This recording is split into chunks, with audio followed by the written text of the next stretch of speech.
അങ്ങനെ സ്ട്രീമിങ് തുടങ്ങുന്ന ടൈം തന്നെ ഞാനൊരു ആ, ഒരു ഇതിൻ്റെ സ്റ്റാർട്ടിങ് എന്ന് പറഞ്ഞാൽ ഞാൻ ആദ്യം ഒരു 10-50 പേരോ 50 പേരെ ഹയർ ചെയ്തു. അതായത് എൻ്റെ സ്ട്രീമിലുള്ള കട്ടിങ്സ് എടുത്ത് പുറത്ത് പോയി നിങ്ങൾ ഇട്ടോന്ന് പറഞ്ഞിട്ട് കുറച്ച് 10-50 പേരെ ഞാൻ സെറ്റാക്കി. അങ്ങനെ ഫുള്ളൊരു സ്ട്രാറ്റജി വെച്ച് പ്ലാൻ ചെയ്ത് സ്റ്റാർട്ട് ചെയ്തതാണ്. പിന്നെ ഇതിങ്ങനെ ഡെവലപ്പായി ഇപ്പം അതൊരു ഒരു എന്താ പറയുക, അതിനെന്താ പറയുക, ഒരു ഫ്ലോ, ഒരു കമ്മ്യൂണിറ്റി. കമ്മ്യൂണിറ്റി പോലെ അതിങ്ങനെ നടക്കുന്നുണ്ട്. ഇപ്പം ഞാൻ നോക്കേണ്ട കാര്യമില്ല, ഞാൻ ജസ്റ്റ് പോയി സ്ട്രീം ചെയ്താൽ മതി, ബാക്കി അവർ ചെയ്തോളും, ഞാനൊന്നും ചെയ്യേണ്ട തുപ്പിക്ക് കാര്യമില്ല. എന്തോരം ഫാൻ പേജ്, എനിക്ക് തോന്നുന്നു തുപ്പി എല്ലാ ഫാൻ പേജിനെയൊക്കെ സപ്പോർട്ട് ചെയ്യാറുണ്ടെന്ന് തോന്നുന്നുണ്ട് അല്ലേ? സപ്പോർട്ട് എന്ന് വെച്ചാൽ എല്ലാവരും ഇല്ല, അധികം. ഇപ്പം മെയിൻ പ്രശ്നം എന്ന് വെച്ചാൽ ഞാൻ റിയാക്ട് ചെയ്യാത്ത കാര്യങ്ങൾ ഞാൻ റിയാക്ട് ചെയ്ത പോലെ ആക്കിയിട്ട് ഫേക്ക് റിയാക്ഷൻ എന്ന് പറയും. അതായത് ഞാൻ വേറെ എന്തോ ഒരു വീഡിയോക്ക് റിയാക്ട് ചെയ്ത ക്ലിപ്പിങ്ങിൻ്റെ എൻ്റെ തല മാത്രം കട്ട് ചെയ്തിട്ട് വേറൊരു വീഡിയോൻ്റെ താഴെ കൊണ്ടുപോയിട്ട് വെക്കും. അതായത് ഞാൻ റിയാക്ട് ചെയ്ത ക്ലിപ്പല്ല അത്, ഞാൻ വേറെ എന്തോ കാര്യത്തിന് റിയാക്ട് ചെയ്ത എക്സ്പ്രഷൻ ഇടുന്നത് വേറൊരു വീഡിയോൻ്റെ മുകളിൽ കൊണ്ടുവയ്ക്കുന്ന പരിപാടിയുണ്ട്. അപ്പം ഫാൻ പേജുകൾ സപ്പോർട്ട് ചെയ്യുമെന്ന് ചോദിച്ചാൽ കുറേ ആൾക്കാർ ഇങ്ങനെ ഫേക്ക് റിയാക്ഷൻ്റെ സംഭവം ചെയ്യുന്നതുകൊണ്ട് അങ്ങനെ സപ്പോർട്ട് ചെയ്യുമല്ലോ. പക്ഷെ എന്നാലും ഒരു കമ്മ്യൂണിറ്റി ഉണ്ട്, നല്ലൊരു കമ്മ്യൂണിറ്റി ഉണ്ട്. എനിക്ക് തോന്നുന്നു പണ്ട് ക്ലാഷ് ഓഫ് ക്ലാൻസ് അല്ലേ ഫസ്റ്റ് സ്റ്റാർട്ട് ചെയ്തത്? അത് ക്ലാഷ് PUBG ഓഫ് ആണ്. ക്ലാൻസിന് മുന്നേ mini militia, clash of clans, അതെ. പിന്നെ പബ്ജി. ലൈക്ക് ഗെയിമിങ്ങിലേക്കൊരു ഇഷ്ടം തോന്നാൻ കാരണം എന്താ? ഗെയിമിങ്ങിലേക്ക് ഞാൻ ഓട്ടോമാറ്റിക്കലി വീണു പോയതാ. കാരണം ഫ്രണ്ട്സ് ഒന്നിച്ചാരും ഇല്ലാത്തവർ ഓട്ടോമാറ്റിക്കലി ഗെയിമിലേക്ക് വീണ് പോകും. അതങ്ങനെയാണ്. ഇപ്പം ഞാൻ ഗെയിം കളി കുറവാ മീൻസ് മുന്നത്തേന് കമ്പാരിറ്റീവ്ലി ഭയങ്കര കുറവാണ്. മുന്നേന്ന് പറഞ്ഞാൽ ഫ്രണ്ട്സോ ആരും ഇല്ലാണ്ടിരിക്കുമ്പോൾ നമുക്ക് വേറെ ഒരു വഴിയില്ല, എന്തെങ്കിലും ഒരു ഫീൽഡിൽ എന്തെങ്കിലും ഒരു കമ്മ്യൂണിറ്റിയിലേക്ക്. ഗെയിം എന്ന് പറയുമ്പോൾ ഗെയിമിൻ്റെ അകത്ത് കുറേ ഫ്രണ്ട്സിനെ കിട്ടും നമുക്ക്, ഓൺലൈൻ ഫ്രണ്ട്സ്. അപ്പോൾ അങ്ങനെയാണ് ഞാൻ ഗെയിമിലേക്ക് ഇതാകുന്നത്. ആദ്യം ക്ലാഷ് ഓഫ് ക്ലാൻസ്, അതിൽ ക്ലാനിൽ കുറേ ഫ്രണ്ട്സ്, അങ്ങനെ ഇങ്ങനെ ലൈറ്റ്, അങ്ങനെ ഓൺലൈനിലാണ് ഞാൻ ഫ്രണ്ട്സിനെ ഉണ്ടാക്കി തുടങ്ങുന്നത്. അങ്ങനെ പിന്നെ ക്ലാഷ് ഓഫ് ക്ലാൻസിന് ശേഷം പല ഗെയിമിങ്ങും കഴിഞ്ഞ് ലാസ്റ്റ് ഇപ്പം പബ്ജിയിൽ.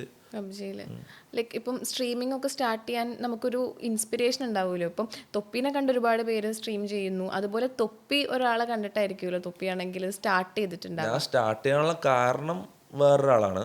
പക്ഷെ എൻ്റെ സ്ട്രീമിങ് ആദ്യം തുടങ്ങിയതിൻ്റെ ഇൻസ്പിറേഷൻ മൊത്തം ഐഷോ സ്പീഡിനെ അറിയോ ഐഷോ സ്പീഡിൻ്റെ കണ്ടിട്ടാണ്. ഐഷോ സ്പീഡിൻ്റെ ഒരു കറക്റ്റ് റെപ്ലിക്ക മലയാളത്തിലേക്ക് കൊണ്ടുവരാമെന്നുള്ള ലെവലിലാണ് ഞാൻ സ്റ്റാർട്ട് ചെയ്തത്.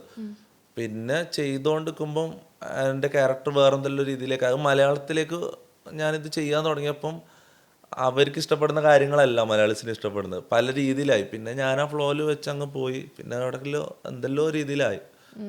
സ്റ്റാർട്ടിങ് ഐഷോ സ്പീഡിന് വേണ്ടിയിട്ടാണ് ഇൻസ്പിറേഷൻ കംപ്ലീറ്റ്ലി. ഇപ്പം ഞാൻ ചെയ്ത ബാഡായിട്ട് ആൾക്കാർ മുന്നേ പറഞ്ഞുകൊണ്ടിരുന്ന കാര്യങ്ങളുണ്ടല്ലോ, ഞാൻ ചെയ്ത ബാഡ് കാര്യങ്ങൾ മൊത്തം ഐഷോ സ്പീഡിനെ കോപ്പി അടിച്ച് ചെയ്തതാണ്. അല്ലാണ്ട് ഞാൻ എൻ്റെ മൈൻഡിൽ അങ്ങനെ ഒരു മോശം കാര്യം ചെയ്യണം എന്ന് വിചാരിച്ച് ഞാൻ ചെയ്തതല്ല. ആ സമയത്ത് ഐഷോ സ്പീഡ് കാണിക്കുന്നത് ഇതൊക്കെയാണ്, ഇങ്ങനെയുള്ള ഭ്രാന്തം കളിയാണ്. അപ്പം അതുപോലെ ഞാൻ കളിക്കണം എന്നുള്ള ആ ഒരു മനസ്സിലായി. അത് കോപ്പി ചെയ്യാൻ വേണ്ടിയിട്ടാണ് ഞാൻ അങ്ങനെ ചെയ്ത് തുടങ്ങിയത്. പിന്നെ എന്ന് വെച്ചാൽ സ്ട്രീമിങ് തുടങ്ങാനുള്ള കാരണം ഞാൻ നേരത്തെ ഇൻ്റർവ്യൂവിൽ പറഞ്ഞല്ലോ, ഫസൽ എൻ്റെ ഒന്നിച്ചുണ്ടായിരുന്ന ഫ്രണ്ട്, അവൻ സൂയിസൈഡ് ചെയ്തതിന് ശേഷമാണ് ഞാൻ ഇങ്ങനെ ഒരു സാധനം വന്നത്. മീൻസ് ഇങ്ങനൊരു എന്താ പറയുക, സത്യം പറഞ്ഞാൽ മോട്ടിവേറ്റഡ് ആയിട്ട് പെട്ടെന്ന് ഇത് ചെയ്യണം അത് ചെയ്യണം എന്ന് പറഞ്ഞിട്ട് അങ്ങനെ മോട്ടിവേറ്റഡ് ആയിട്ട് ഞാൻ സ്ട്രീമിങ്ങിലേക്ക് ഇറങ്ങിയതല്ല. ഞാൻ ഡിപ്രഷൻ അടിച്ച് സ്ട്രീമിങ്ങിലേക്ക് ഇറങ്ങിയതാണ്. അതായത് വേറെ ഒന്നും ചെയ്യാനില്ലാണ്ട് ഇത് എന്തെങ്കിലും ലൈഫിൽ ചെയ്യണം എന്നുള്ള ഇതിൽ അങ്ങനെ അത്രയും എടുത്തിട്ടാണ് ഞാൻ സ്ട്രീമിങ്ങിലേക്ക് വരുന്നത്. സ്ട്രീമിങ്ങിലേക്ക് വന്നതിന് ശേഷം അതിൽ ഭയങ്കര എന്തൊക്കെയോ ഹോപ്പ്, സന്തോഷങ്ങൾ വരുന്നു, കുറേ ഹാപ്പിനെസ് അതിൽ കിട്ടാൻ തുടങ്ങിയപ്പം പിന്നെ അതിൽ നിന്ന് മാറിയതാണ്. അല്ലാണ്ട് മോട്ടിവേറ്റഡ് ആയിട്ട് സ്ട്രീമിങ് തുടങ്ങിയതല്ല. പിന്നെ ഇവൻ പോയതിന് ശേഷം, കാരണം ഇവനായിരുന്നു എന്നെ മോട്ടിവേറ്റ് ചെയ്തുകൊണ്ടിരുന്ന ആള്. പിന്നെ ഇവൻ പോയതിന് ശേഷം എനിക്ക് ഭയങ്കര കുറേ വർഷം ഞാൻ ഇങ്ങനെ ഉള്ളിൽ തന്നെ ഇരുന്നു, ഒന്നും ചെയ്യാൻ പറ്റാണ്ട് ഒന്നും ചെയ്യാണ്ട് ഇങ്ങനെ തന്നെ ഇരുന്നു. അപ്പം അങ്ങനെ വെച്ച് നോക്കുമ്പം ഒരു കണക്കിന് ഓൻ കാരണമാണ് ഞാൻ സ്റ്റാർട്ട് ചെയ്തത്. ഓൻ ഇല്ലായിരുന്നെങ്കിൽ ഞാൻ ഇങ്ങനൊരു സോഷ്യൽ മീഡിയ എന്ന് പറഞ്ഞ പരിപാടിയിലേക്ക് ഞാൻ ഇറങ്ങൂലായിരുന്നു. അപ്പം തൊപ്പിയാണെങ്കിൽ കൂടുതലും ഇപ്പോൾ സ്ട്രീമിങ്ങിൽ ആദ്യ കാലഘട്ടങ്ങളിൽ ചെയ്തിരുന്നത് ഇങ്ങനെ ലൈക്ക് ഇപ്പം ചാറ്റിൽ ആൾക്കാർ പറയുന്നത് അനുസരിച്ചല്ലേ ഓരോ കാര്യങ്ങളും ചെയ്തുകൊണ്ടിരുന്നത്. അപ്പോൾ അത് കാരണം ലൈക്ക് അതൊക്കെ അന്ന് ചെയ്തോർത്തിട്ട് റിഗ്രറ്റ് ഉണ്ടോ? ചാറ്റ് പറയുന്നത് കേട്ട് ചെയ്യാന്നുള്ളത് ഒരു സ്ട്രീമറിന്റെ റെസ്പോൺസിബിലിറ്റി ആണത്. മീൻസ് ഒരു സ്ട്രീമർ എന്ന് പറഞ്ഞാൽ അങ്ങനെയാണ്. സ്ട്രീമർ എന്ന് പറഞ്ഞാൽ അതുകൊണ്ടാണല്ലോ സ്ട്രീം ചെയ്യുന്നത്, അല്ലെങ്കിൽ വ്ളോഗ് ചെയ്താൽ പോരെ. ഇപ്പോൾ വ്ളോഗ് ചെയ്യുന്ന പറഞ്ഞാൽ നമ്മൾ വ്ളോഗ് എടുത്ത് അപ്ലോഡ് ചെയ്ത് കഴിഞ്ഞ് നമ്മളെ പരിപാടിയെല്ലാം ചെയ്ത് കഴിഞ്ഞിട്ടാണ് കമൻസ് വരിക. ലൈവ് എന്ന് പറഞ്ഞാൽ ഓൺ ലൈവ് നടന്നുകൊണ്ടിരിക്കുമ്പോൾ കമൻസ് വരും. അതായത് ഞാനിപ്പം ഇപ്പോൾ എത്രയും 3 മണിക്കാണ് ഞാനിപ്പോൾ ലൈവ് ഇടുന്നെങ്കിൽ ഈ 3 മണിക്ക് തന്നെ ലോകത്തിൻ്റെ ഏതെങ്കിലും ഒരു കോണിലിരുന്ന് കാണുന്ന ആൾ ടൈപ്പ് ചെയ്യുന്ന മെസ്സേജ് നോക്കിയിട്ട് ഞാൻ അയാൾ പറയുന്ന പോലെ ചെയ്യണം. അത് ഒരു സ്ട്രീമറിൻ്റെ റെസ്പോൺസിബിലിറ്റി. അല്ലെങ്കിൽ പിന്നെ അത് ഭയങ്കര ബോറിങ് ആവില്ലേ. അപ്പം ഞാൻ അങ്ങനെ ഒരു റൂള് വെച്ചതാണ്. സ്ട്രീമിങ് തുടങ്ങിയ സ്റ്റാർട്ട് ചെയ്ത ടൈം തൊട്ട് ഞാൻ അങ്ങനെ ഒരു റൂള് വെച്ചതാ. ഈ ഓഡിയൻസ് ചാറ്റ് എന്ത് പറഞ്ഞാലും ചെയ്യാന്നുള്ള ഒരു റൂള് വെച്ചതാ. ഓക്കെ. അപ്പം അന്ന് തൊപ്പിയുടെ അടുത്ത് സംസാരിച്ചപ്പോൾ തൊപ്പി പറഞ്ഞിട്ടുണ്ടായിരുന്നു തൊപ്പിക്ക് ഏറ്റവും കൂടുതൽ പെട്ടെന്ന് ദേഷ്യം വരുന്ന ഒരു ക്യാരക്ടറാണ് തൊപ്പിയുടേന്ന്. എന്ന് പറഞ്ഞു എന്നോട് സംസാരിച്ചപ്പോഴല്ല, ഫസ്റ്റ് കൊടുത്ത ഇന്റർവ്യൂവിൽ പറഞ്ഞപ്പോൾ, പഴയ ഇന്റർവ്യൂല് പഴയ ഇന്റർവ്യൂ. പെട്ടെന്ന് ദേഷ്യം വരുന്ന ആളാന്ന് പറഞ്ഞു. ആ, ഞാൻ ഇന്റർവ്യൂ കാണാപ്പാടം പഠിച്ചേക്കാം, അതുകൊണ്ടാ പറയാൻ.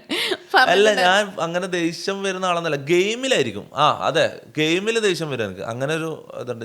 കാരണം ഞാൻ പറഞ്ഞില്ലേ, ഈ കുറേ വർഷങ്ങൾ ഞാൻ വീടിൻ്റെ ഉള്ളിൽ തന്നെ ഇരുന്ന് ഗെയിം കളിച്ച് എൻ്റെ റിയാലിറ്റി ഗെയിമായി മാറിയിരുന്നു. അപ്പോൾ ഗെയിമിൽ പറ്റുന്ന ചെറിയ മിസ്റ്റേക്ക് പോലും എനിക്ക് ലൈഫിൽ പറ്റുന്ന മിസ്റ്റേക്ക് പോലെ തോന്നലുണ്ട്.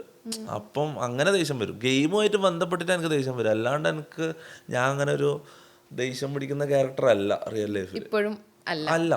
അല്ല അങ്ങനെയല്ല.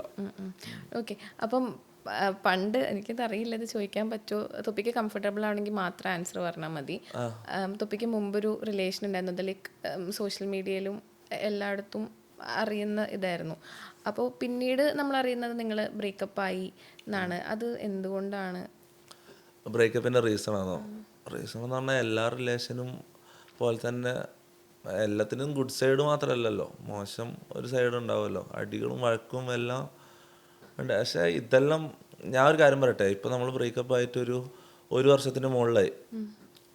ഈ 1 വർഷത്തിന് മുകളിലായിട്ടും ഞാൻ ഓളും അങ്ങനെ തന്നെയാണ്. ഓളും ഇതുവരെ പോയിട്ട് നമ്മൾ അടിയിൽ നടന്ന പേഴ്സണൽ കാര്യങ്ങൾ എവിടെയും പോയി പറഞ്ഞിട്ടില്ല. ഞാനും എവിടെയും പോയി പറഞ്ഞില്ല. ഇനി അങ്ങോട്ടും പറയാൻ ഉദ്ദേശിക്കുന്നില്ല. നമ്മൾ പേഴ്സണൽ കാര്യമല്ല അത്. അപ്പം അങ്ങനെ അതിൻ്റെ ഗുഡ് സൈഡ് വേണമെങ്കിൽ ഞാൻ പറയാം. അതിൻ്റെ ഗുഡ് സൈഡ് എന്ന് പറഞ്ഞാൽ